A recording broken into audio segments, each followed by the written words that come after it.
sa tukso ang pagkatao. Mananalig ko sa'yo'y hindi siniseryoso. Ngunit ngayon'y nagbago na ang pagkatao ko. Mula nung makilala ka, Jesus, pananalig ko'y tumibay, kung tiwala ay binigay sa'yo lamang. Jesus, pananalig ko.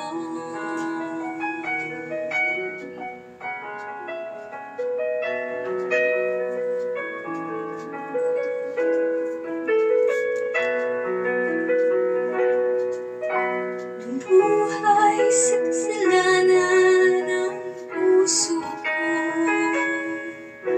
pag-ibig ko'y hindi nilahad sa'yo. Mahina sa tukso ang pagkatao ko, pananalig ko sa'yo'y hindi siniseryoso. Ngunit ngayon'y nagbago na ang pagkatao ko. Mula nung makilala ka, Jesus, pananalig ko'y tumibay, kung tiwala ay binigay sa'yo lamang. Jesus, pananalig ko.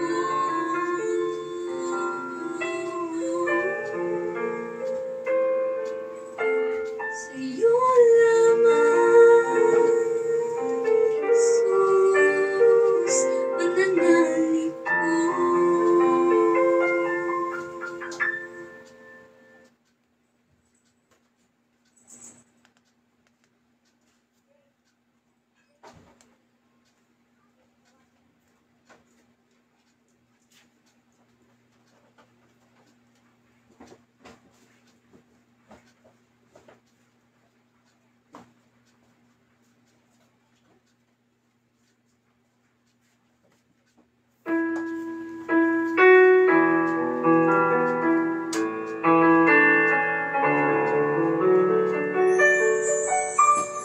Kung wala ka pa sa buhay ko, kung wala ka pa sa puso ko, di ko pinapansin pag-ibig mo sa'kin. Pag-ibig ang iyan mo'y di ko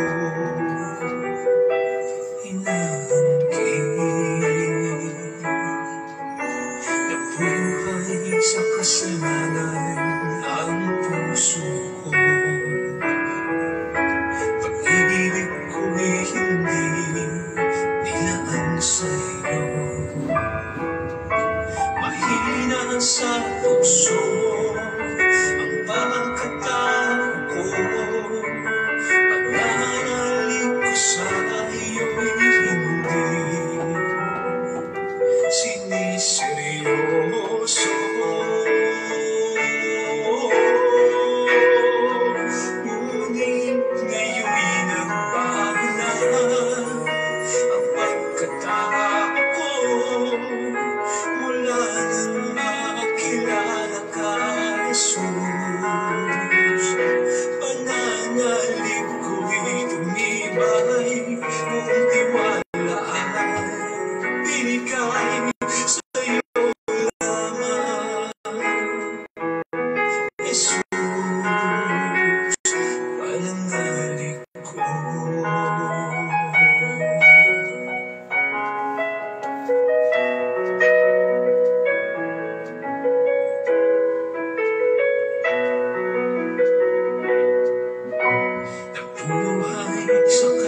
seryoso. Ngunit ngayon'y nagbago na ang pagkatao ko. Wala nang makilala ka, Jesus. Pananalig ko'y tumibay, buong tiwala ay binigay sa'yo lamang, Jesus. Pananalig ko.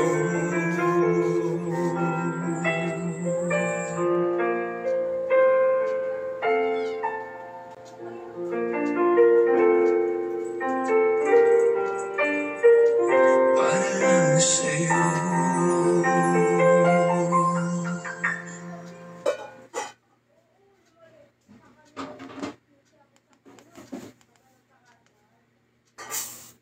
Dahil sa Versi Advance, may tibay ako para sa mga mahal ko. Senior Power!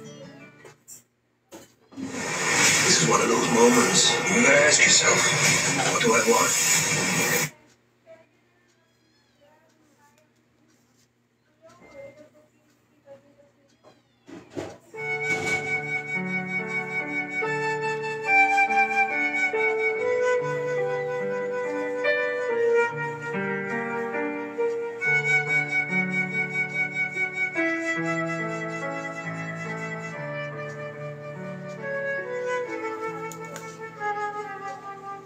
Tunay ang Panginoon na napakabuti mo sa lahat ng panahon. Maraming salamat, Panginoon, muli sa panibagong pagkakataon upang ang pinakamahalagang biyaya sa araw na ito ay aming makamtan. Ang mensahe mula sa iyong mabuting balita. Sama-sama po tayong magnilay, tumanggap ng biyayang spiritual sa ating Amang nasa langit. Ngunit lumapit pula tayo na may kababaang loob at humingi ng kapatawaran sa ating mga pagkukulang at kasalanan sa Diyos. Sa ngalan ng Ama at ng Anak at ng Espiritu Santo. Amen. Hallelujah, hallelujah. Purihin ka, Amang Diyos na makapangyarihan sa lahat. Dakila ang iyong pangalan. Maraming salamat sa patuloy mong habag na ipinagkakaroon. Maraming salamat sa online piging na ito na kung saan inaabot mo ang bawat iyong likha sa amang dako ng mundo upang binhian ng iyong mabuting balita. Ngunit Panginoon, sa mga oras na ito, ako po'y kababaang loob na lumalapit sa iyo, nagsusumamo, humihingi ng paglilinis, ng kapatawaran sa aking mga pagkukulang, sa aking mga kasalanan. Kami po ni Brother Danny De Goliado nagkagamitin mo lamang bilang instrumento na daluyan ng iyong mensahe para po ngayon sa Wednesday Gospel, Lord. Linisin mo po ang aming puso, Lord. Bigyan mo po kami ng humility na ikaw ang maitaas sa Facebook Live na ito. Dinadalangin namin with humility, Lord, na ipagkaloob mo sa amin ang karunungan na kamukha na ipinagkaloob mo kay King Solomon. Ang humility na katulad sa Panginoong Jesus, na sa mga oras na ito, ang aming mga tinig ay gamitin mo lamang, marinig namin ang prophetic voice mo, O Lord. Ikaw po ay naririto at nananalig kami na ikaw ay kikilos sa bawat isa. Hindi ang kalooban namin, kundi ang kalooban mo, Lord, ang mga pangyari. Lahat kami ay naririto sa online. Lahat kami ay makasalanan. Lahat kami ay kailangang magkaroon ng kababaang loob na isuko sa iyo ang aming mga kahinaan. At kung ano man, Lord, ang mga dinadala naming bigat na mga pagsubok sa mga oras na ito, Lord, magpagaling ka online para sa mga spiritual naming karamdaman. Ngayon din, O Lord, dinadalangin ko ang mga nakakanood ngayon at makakanood pa ng Wednesday Gospel, Lord. Lahat kami ay may pagkapagurang pisikal pero ang spiritual na kalakasan na aming inaasahan sa iyong Panginoon. Ang lahat ng ito'y dalangin ko po sa iyo, Ama, sa pangalan ng Anak, kaysa ng Espiritu Santo. Amen. Bigyan po natin ng parangal ang mabuting balita. Hallelujah, hallelujah, hallelujah. Pinupuri ka namin, Diyos amang makapangyarihan sa lahat. Hallelujah, hallelujah.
Mga kapatid kong minamahal kay Kristo, ang mabuting balita ayon kay San Lucas. Papuri sa iyo, Panginoon. Hinanapan si Jesus ng palatandaan mula sa langit. Samantalang dumaragsa ang mga tao, sinabi ni Jesus, napakasama ng lahing ito.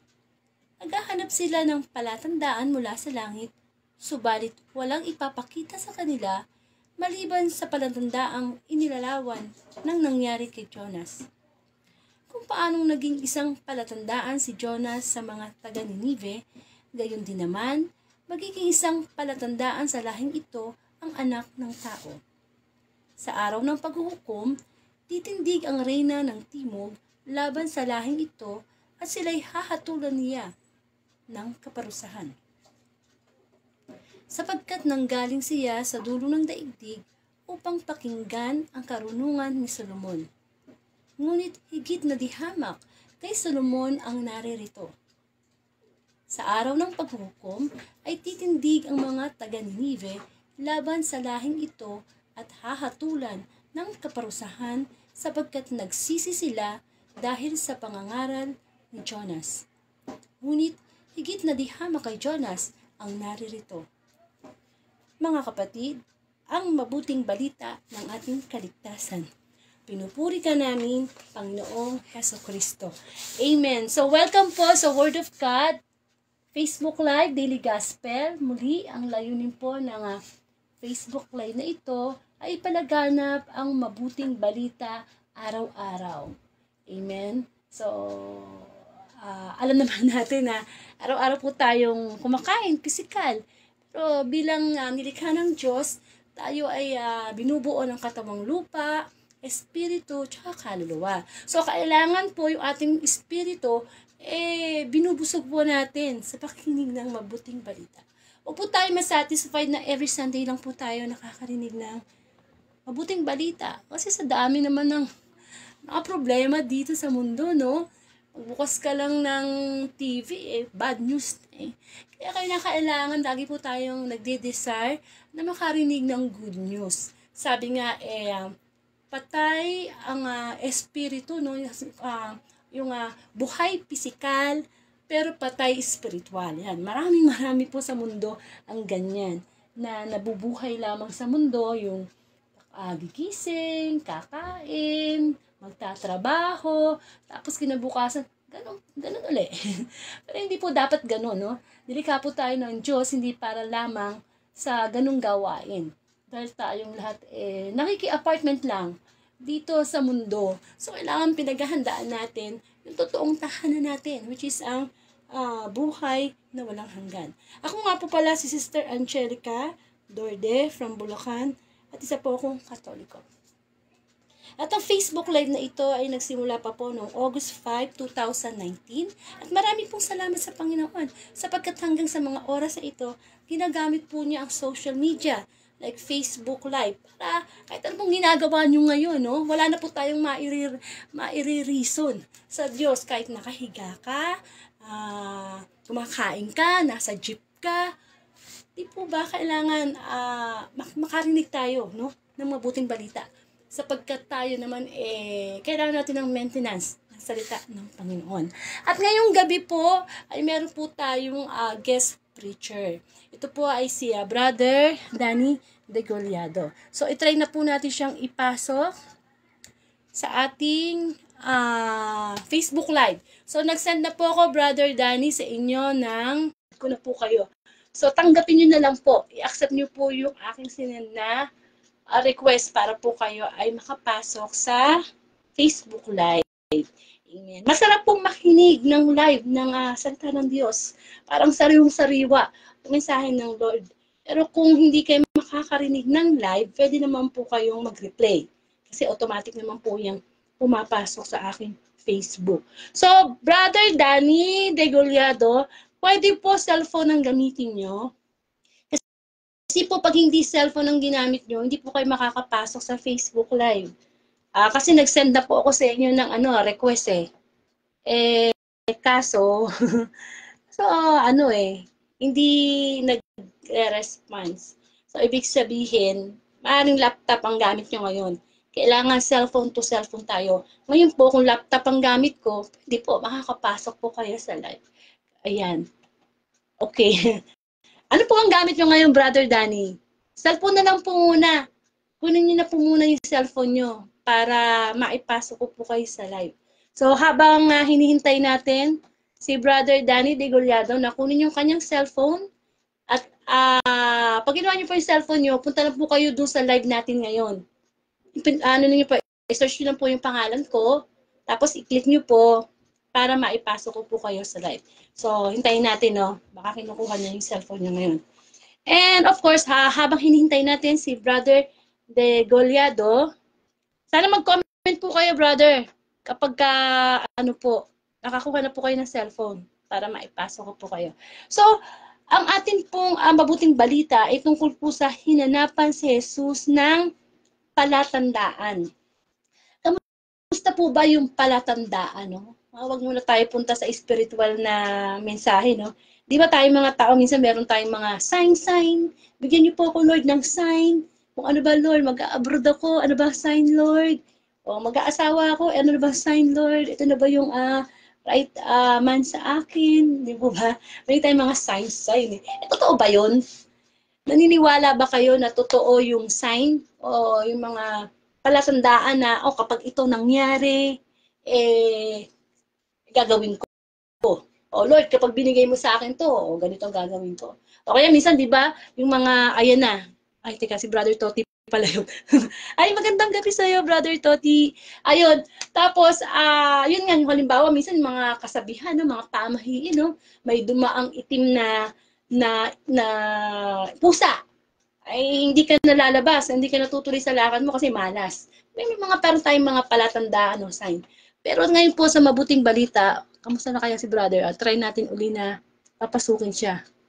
Baka sakaling makapasok na si brother. So pasensya na kayo, ganyan talaga pag live.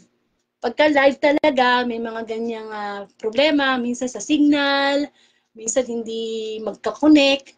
So, ayan, dinedecline.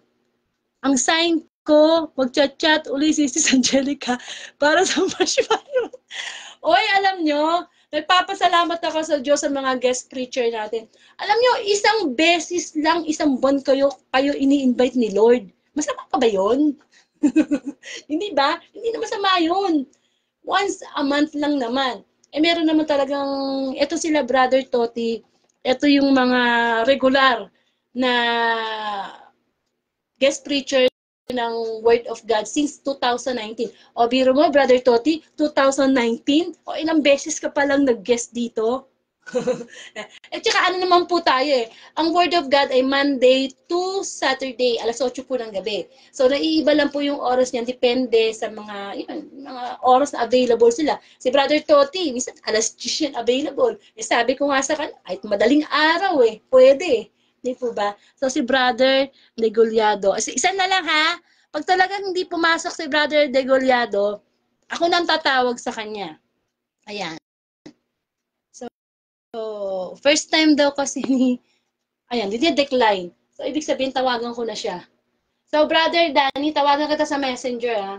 Kasi hindi rin siya sanay sa, sa Facebook. Sabi niya, tawagan ko na lang daw siya sa Messenger. So, tawagan natin siya sa Messenger. So, ayan na po, Ate Kala.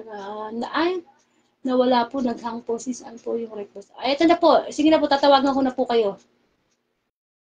Ayan. So, tawagan natin siya, nag-loading pa. So, habang kino-connect pa ng signal, ang aking signal sa signal ni Brother Danny, ayun nga po, yung sinasabi natin na paghahanap ng sign. Ano pa bang sign ang gusto natin, no? Diba? At na halos nakasulat sa Bible, nangyari na eh. Na mahina ang connection ngayon. Hindi ko siya makonect, no? So, ayan natin, din yan, papasok din yan. So, brother, baka hindi kita makonect. Baka pwede po kayo tumawag sa akin. Ayan, ha? Kayo po yung tumawag sa akin kasi ko po kayo makonect, eh. Ay. Ayan. Kayo po yung tumawag sa akin, brother. Danny, tawag po kayo sa akin ngayon. Kung pwede po. Okay? Kasi, nag-try po ako mag-send sa Facebook, ayaw, eh. Tawagan ko po sa Messenger, ayaw, eh. Ayoko nga, ang ganda-ganda magbigay ng reflection ni Brother Danny Degollado. Hindi ako papayag na hindi siya makapasok sa Facebook Live. Di po ba? So, teka, i-type ko ha. Teka lang, ano po? Tumawag. Ayan, pinapatawag ko na siya. Ayan. So, yun nga po, ano sinasabi ko kanina? Yung sinasabi ko nga, yung mga sign-sign na yan, maraming ng lindol, maraming mga tsunami, mga bagyo. Di po ba? Halos lahat ng nasulat na sa Bible, dumating na eh. Pero, wala. Ganun pa rin ang tao. Sabi nga, itong lahi na ito, talagang, itong generation natin is an evil generation. Kung noon sa panahon ni Noah, na ipinakita nakikita na gumagawa na ng malaking arko si Noah, pero tingnan mo naman, hindi siya pinapansin. Ayun, tumawag na si brother, sabi ko sa'yo malakas tayo kay Lord accept. Magandang gabi sa'yo, bayan. Magandang gabi po, brother. Magandang gabi po, Sister Angelica Dorte. Opo. So, nabasa ko na po yung gospel. Pwede na po kayo magbigay ng reflection. Sige po. Muli, magandang gabi po sa inyong lahat at napakabuti ng ating Panginoong Diyos. Minsan pa ay tinawag tayo upang makapagbahagi ng kanyang mabuting balita. Ay bahagi ang kanyang kadakilaan. Ay bahagi ang kanyang pag-ibig sa bawat isa sa atin. Sa ating pong ebanghelyo ay napakaganda na bigyan po natin pansin itong mga sinasabi ng ating Panginoong Diyos na katigasan ng ulo ng tao. Ang sabi nga niya ay matigas ang ulo at hindi nakikinig at hindi naniniwala. Isa po ang binanggit ng ating Panginoong Diyos na signs o tanda na napakahalaga na bigyan pansin po itong mga taga-Ninive. Batid po natin ang mga taga-Ninive ay talagang suwail sa ating Panginoong Diyos. Subalit, nung sila po ay pinuntahan Jonas at nangaral, inihatid ang mabuting balita. Mahabang istorya po itong kay Jonas, pero didiretsahin po natin yung pangangaral niya. In fact, nung una, ayaw pang pumunta ni Jonas dahil delikado rin po ang mga taong nandoon. Subalit, nung mangaral po, padala ng ating Panginoong Diyos, si Jonas, ay talaga namang nakinig po sila. Nakinig sila, tinanggap ang mabuting balita at nagbalik loob sa ating Panginoong Diyos. Ito ang magandang tanda na nais ipahiwatig sa atin po siguro ng ating Panginoong Diyos, sisters and brothers in Christ. Sa ating pong kapanahunan, sa mga sandaling ito, meron po akong nais ibahagi na 3 L's. Ito po yung listen, learn, and live. Makinig, matuto, at magsabuhay. Marami po ang nakakapakinig ng mabuting balita. Marami rin ang mga natututo. Pero ang nagsasabuhay, ang Panginoong Diyos po ang nakakaalam kung sino ang nagsasabuhay doon sa kanyang napakinggan. Ang isang manifestasyon ng pagmamahal, iisa lang po. Sabi nga ng isang pare, sabi ni Father Dave Concepcion, if I may share it, sabi niya, isa lang ang manifestation ng pagmamahal sa ating Panginoong Diyos. Ano ba yung manifestation sa pagmamahal sa ating Panginoong Diyos? Ito po yung pagsunod. Ito po yung obedience. Kung kaya, sabi nga sa 1 Samuel chapter 15 verse 22, maganda pong bigyang pansin nito. Sabi niya, obedience is better than sacrifice. That is in the Old Testament. And in the New Testament, Philippians chapter 2 verse 14, obey without complaining and disputing, says the Lord through Apostle Paul. Sumunod ng walang pag-angal at walang pagtutol. Kapatid, sa mga sandali pong ito, bigyan po natin pansin ang mga napapakinggan ng bawat isa sa atin. Kung kaharap natin ang Panginoong Diyos ngayon at tatanungin tayo na sa mga napakinggan ba natin, sa mga natutunan po ba natin, ay may naisabuhay na tayo o pinagsusumikapan po nating maisabuhay ang lahat ng ito. Kaya nga po, ang pinakatanda na sinasabi ng ating Panginoong Diyos ay baka ito po yung tunay na pagbabalik loob sa Kanya. Kapatid, sisters and brothers in Christ, meron pong mga pagtugon, iba-ibang klaseng pagtugon ang mga tinatawag ng Panginoong Diyos. Meron pong tumutugon ng rejection. They rejected Christ, but others accepted Christ. Pero yung iba po, hindi lamang po tinanggap ang Panginoong Diyos, kundi pinagsumikapang maisabuhay ang mabuting balita. Kung kaya nga po, kapatid natin, as a Catholic, there are 4. 4 po, the mark of the true religion. Kapatid natin ito. Ano ba itong 4 na binabanggit? Lagi natin. Ito po yung 1, Holy, Catholic, and Apostolic. 1, isa lang po ang nagtayo, si Jesus. Pangalawa, banal, holy, banal ang nagtayo, si Jesus. Catholic, hindi lamang po universal, sabi nga po sa ating katuruan, kundi all-embracing. So ang ating Panginoong Diyos, niyayakap niya kahit po yung mga suwail, kahit na po yung mga matitigas ang ulo, kahit na po yung ayaw magbalik loob sa Kanya. Pero yung pang-4, ito po yung apostolic. Why is it apostolic? Kasi po, sisters and brothers in Christ, ang ginamit niya po natin ang apostolic dito dahil ang mga apostol, hindi lamang po sila naging disipulo, kundi naging apostol. Disciples are follower, learner. No? Followers, learners, and then, but the apostles are not just followers, are not just learners, but ito po sila yung nangangaral at isinasabuhay, nagpakabanal ang mga ito. Kaya ikaw, ako, tayo pong lahat baka sinasabihan din ng ating Panginoong Diyos sa mga sandaling ito na tularan natin ang mga apostol na kung saan tinularan ng ating Panginoong Diyos. In the first letter of Paul to the Corinthians, chapter 11, verse 1, sabi ni Apostle Paul, imitate me as I imitate Christ. Tularan ninyo ako kung paano ko tinularan at tinutularan niya si Kristo nung kanyang kapanahunan. Kung tinutularan po natin ang ating Panginoong Diyos, ibig sabihin, sumusunod tayo sa Kanya. At kung sumusunod tayo sa Kanya, nagiging kaibigan po natin ang ating Panginoong Diyos. Sabi po sa John 15, verse 14, ano po sabi doon? Yung mga sumusunod sa Kanyang utos, sila yung mga kaibigan niya. Ang tanong, are we friends with Jesus? Kaibigan nga po ba natin ang ating Panginoong Diyos? Kung kaibigan natin ang ating Panginoong Diyos, sumusunod po tayo sa Kanyang utos. Kung tayo po'y nakakasunod, ito po ang isang napakaganda po sigurong tanda na masasabi natin na tayo nga ay nasa liwanag. Remember, John 8 verse 12, Jesus is the light of the world. Siya ang liwanag. Kaya, ang sabi niya sa Ebanghelyo ni San Mateo, maging liwanag din po tayo. Maging liwanag din po tayo. Maging ilaw po tayo. Kapatid, sisters and brothers in Christ, sa ating pong Evanghelyong napakinggan. Kung babalikan po natin yung verses 27 to 28 ng this gospel for today, ay napakahalaga po siguro na iugnay din po natin ito.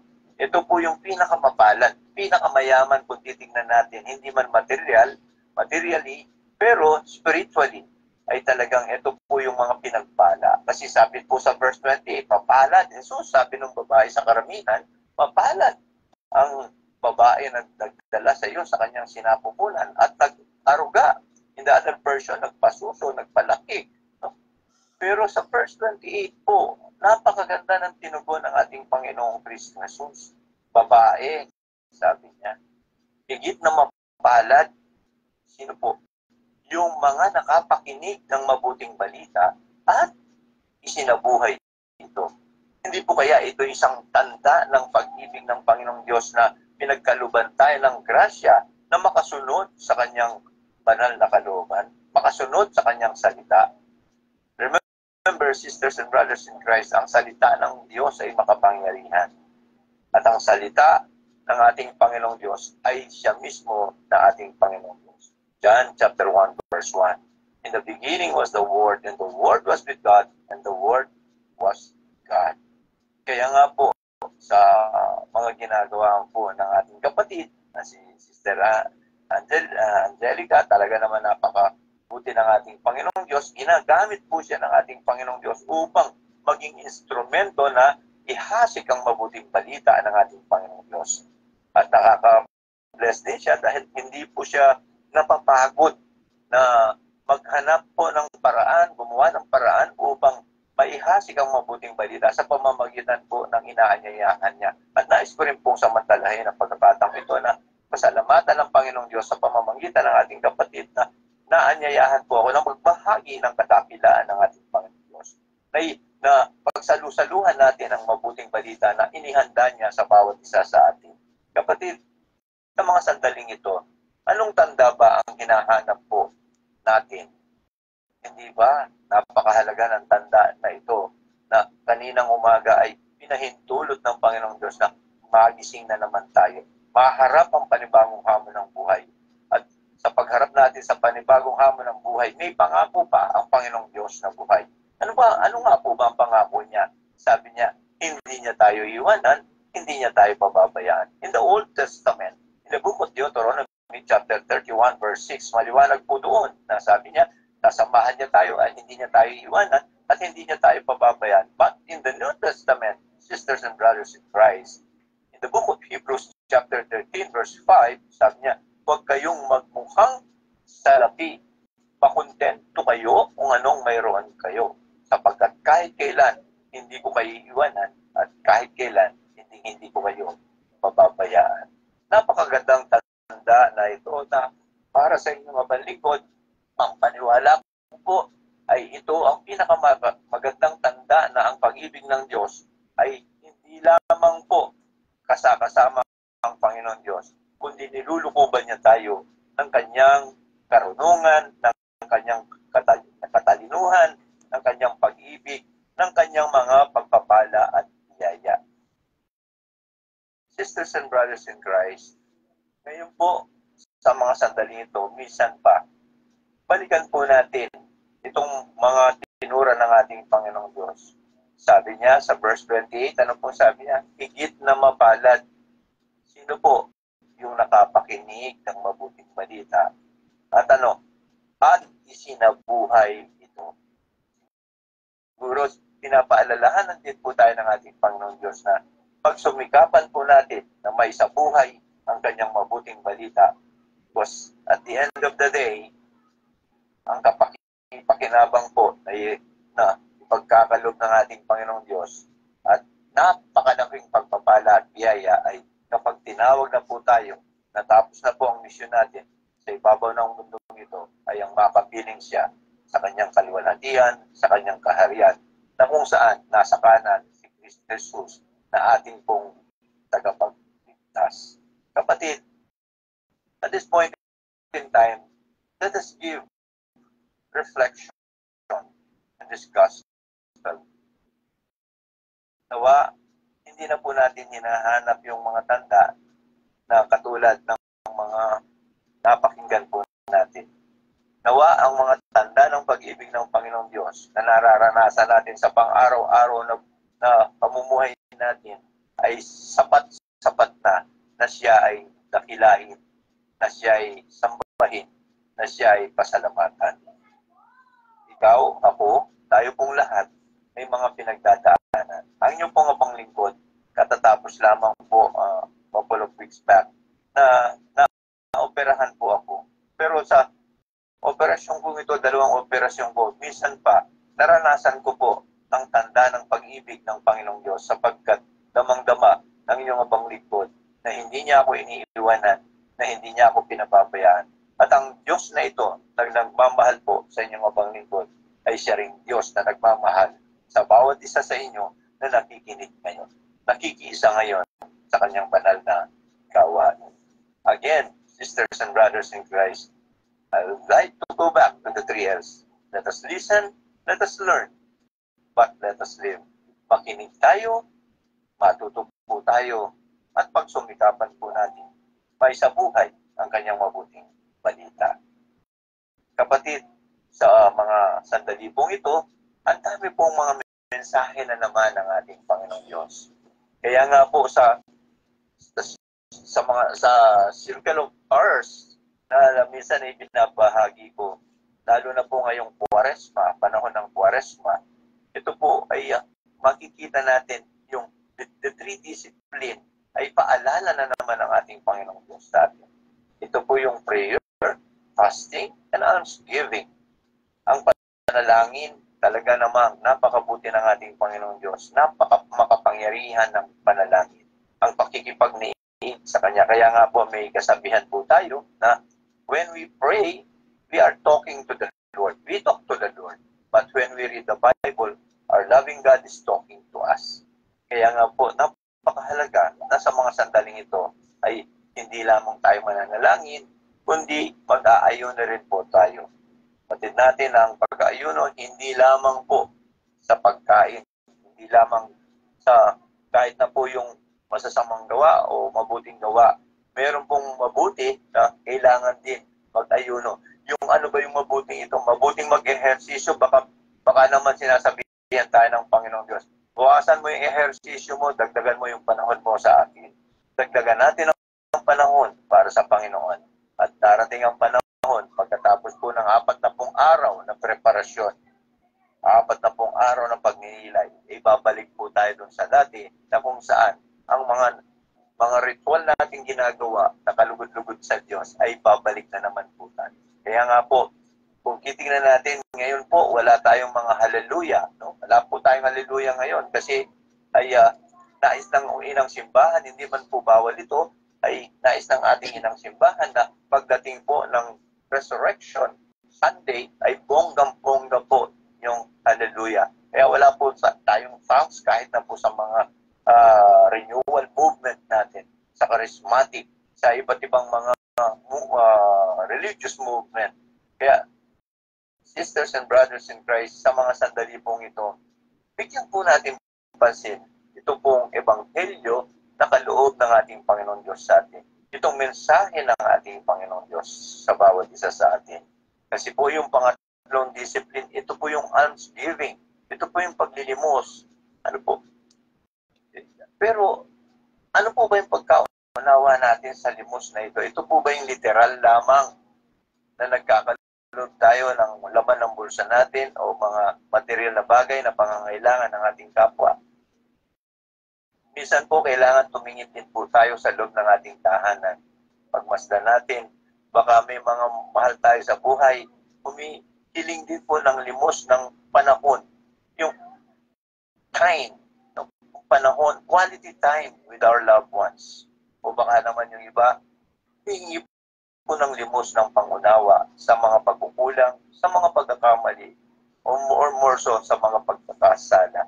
Anong limos po ba ang nakikita natin na tanda na paalala ng ating Panginoong Diyos sa bawat isa sa atin? Anong mga tanda ba na minsan ay hindi natin nabibigyang pansin na ang ating Panginoong Diyos ay nangungusap sa bawat isa sa atin? Alam niyo po, minsan po, ang balakid po minsan ay masyadong malayo po ang tingin natin. Minsan nasa tabi lang po pala natin ang nangangailangan ng presensya ng ating Panginoong Diyos sa pamamagitan po natin. Maging Kristo nawa tayo sa mga kapatid natin higit na nangangailangan. At ito, amen. At ito ang tanda na minsan pa at muli si Lord, si Kristo Jesus ay nangungusap, kumikilos sa ating buhay. Nawa, ito mismo, ako mismo, tayong lahat po mismo, ang maging tanda ng presensya ng Diyos sa ating kapwa. Maraming salamat po, pagpalain po tayo ng ating Panginoong Diyos. Amen. Brother Danny, Opo. alam mo ba, last year ko pa kayo nag-guest. Masyado kayong busy. Naoperahan po pala kayo. Opo. Itong last 2 weeks ago, na-operahan po ako sa gallbladder, sa Cardinal Santos, tsaka sa dalawa po yung inoperahan sa akin. Opo. So alam niyo, habang nagsasalita po kayo, nagbibigay ng reflection, nagtitake notes po ako. So meron lang po ako gustong i-highlight dun sa mga mensahe ng Diyos na ipinagkaloob sa inyo. Sabi niyo kasi itong gospel pong ito, napakaganda po. Di po ba? Kasi po, sinabi niyo na para bang sinasabi ng gospel sa atin ngayon na, naku, maswerte yung mga mayayaman, yung may mga kapangyarihan. Pero alam niyo, nung sinabi niyo kanina na higit na mapalad yung mga nakakarinig ng mabuting balita at nagsasabuhay nito. So, ibig sabihin, tayo po palang mga makasalanan, abay, napakapalad natin. Di po ba? Kaya kung everyday po tayo nagkakaroon ng desire na makarinig ng mabuting balita at pagkatapos isinasabuhay natin at di ba? Yung pala ang totoong mapalad. Di po ba?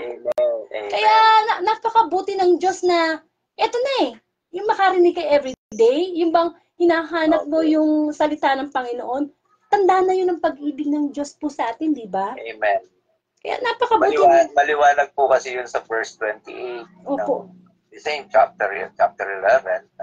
Kasi parang natouch ako doon sa sinabi niyo na sabi mapalad yung, sabi kay Mama Mary, mapalad yung ina na nagdala kay Jesus. Pero ang sabi ng Panginoong Jesus, mas mapalad yung mga nakikinig at nagsasabuhay. Di po ba? Sumusunod. Amen. Di po ba?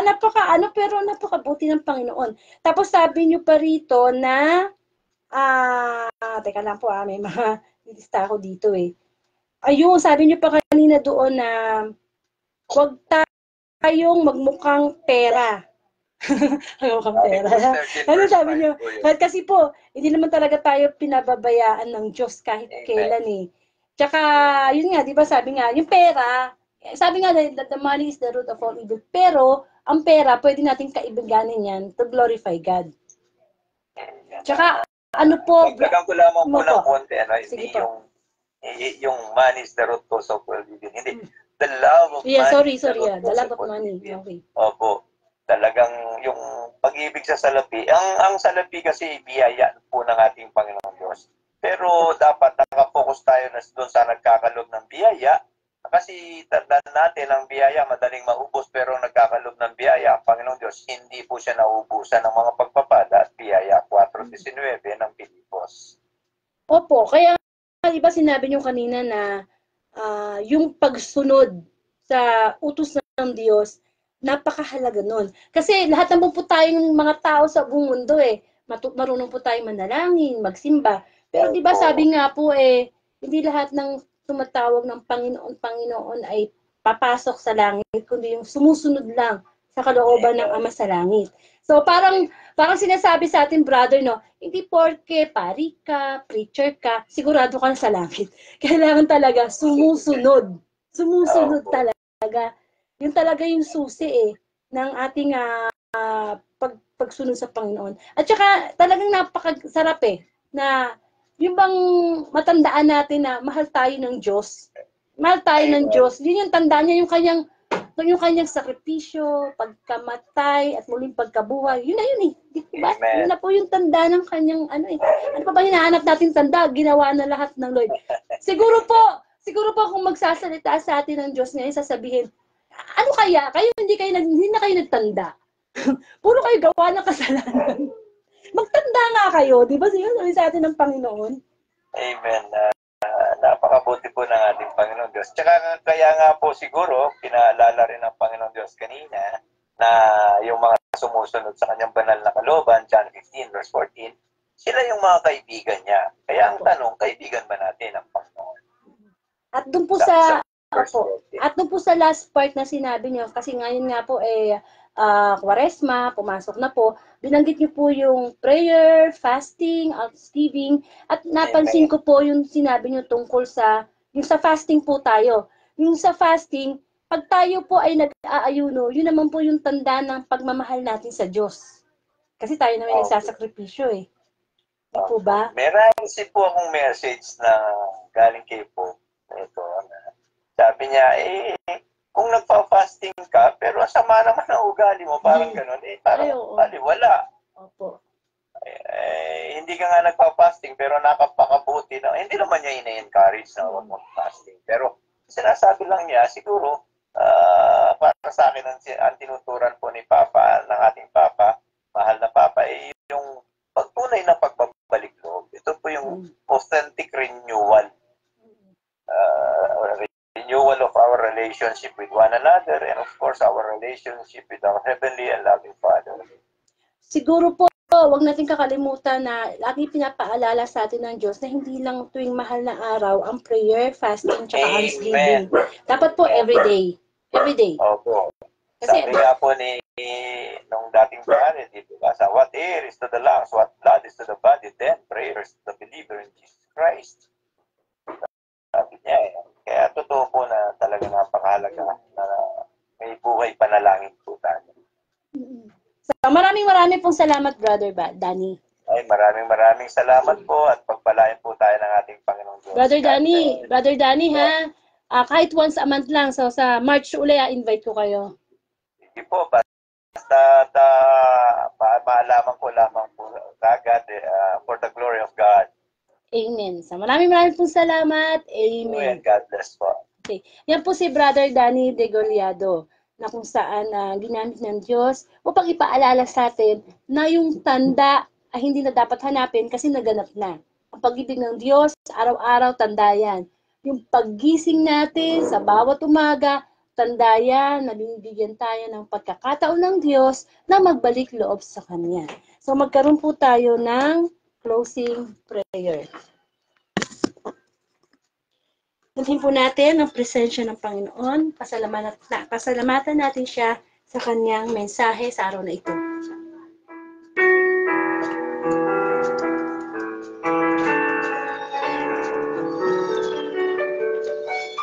Muli, Panginoon, marami pong salamat sa pagpapaalala mo sa akin na ang iyong pag-ibig ang tanda na dapat laging namin isipin.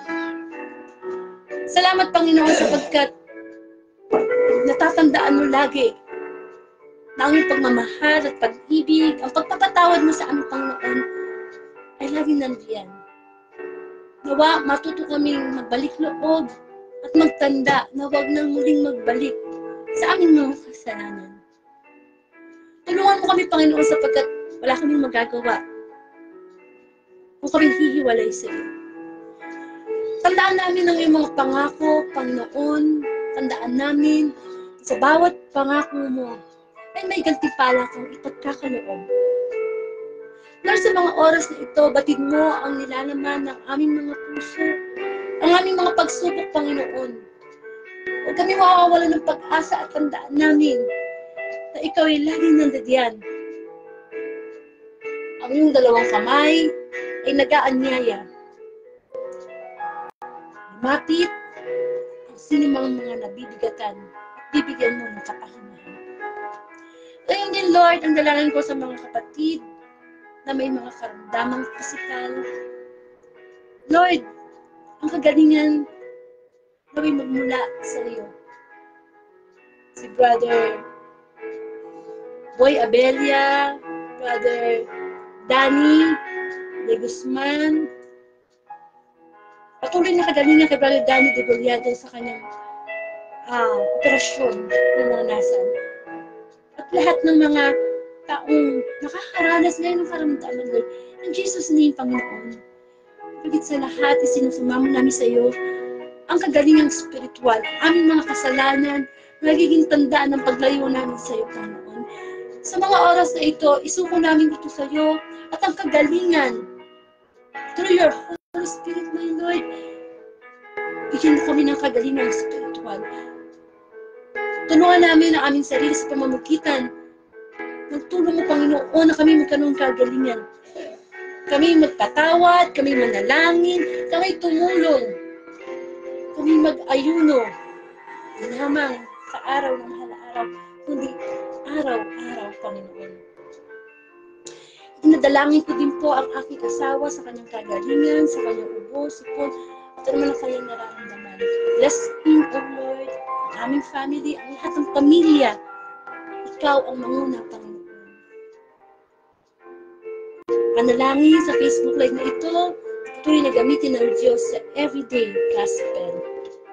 Ama namin, sumasalangit ka, sabahin ang ngalan mo.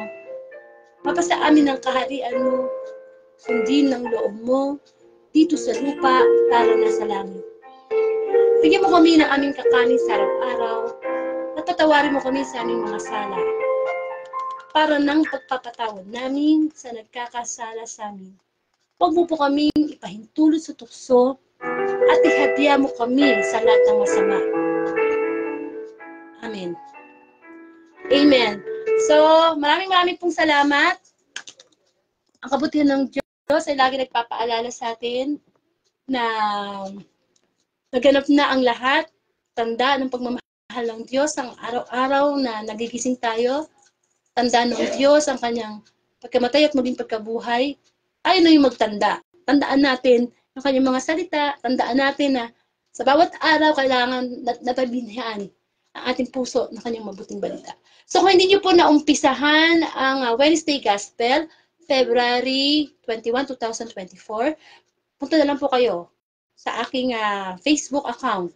Andun po yung mga daily gospel. O kaya sa YouTube channel ko po na Angelica Dorde, nandun po yung 2019 hanggang ngayon, o hanggang kahapon pala, na gospel. Amen. And of course, kung loloobin ng Diyos, ang February 22, 2024, tayo po ay masama-samang magnilay ng Thursday Gospel. Alas 8 po ng gabi, Monday to Saturday. At kapag linggo po ay alas 3 ng hapon. So, I guess, si Sister Librada Mansano ay February 26. At nakalimutan ko yung isa.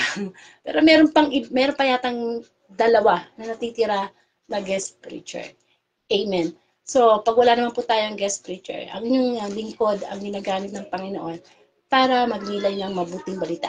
Pakishare na lang po itong Wednesday Gospel sa inyong timeline, sa inyong group chat, bilang pagpapalaganap ng mabuting balita. Alam niyo po kasi ito dapat ang nagba-viral ngayon yung mabuting balita. So, syempre, nagdo-double, triple time ang Diablo, ayaw niya nakakarinig tayo ng mabuting balita. Sapagkat sabi nga sa pakikinig doon nagsisimula ang pananampalataya. And of course, pag nakarinig tayo ng mabuting balita, the truth will set us free. Kaya sana kung naumpisahan mo na makarinig ngayon ng mabuting balita, ituloy-tuloy na natin yon. Hindi lang naman itong Facebook Live na ito Sa YouTube, maraming mga preacher o pare na nag-gospel everyday.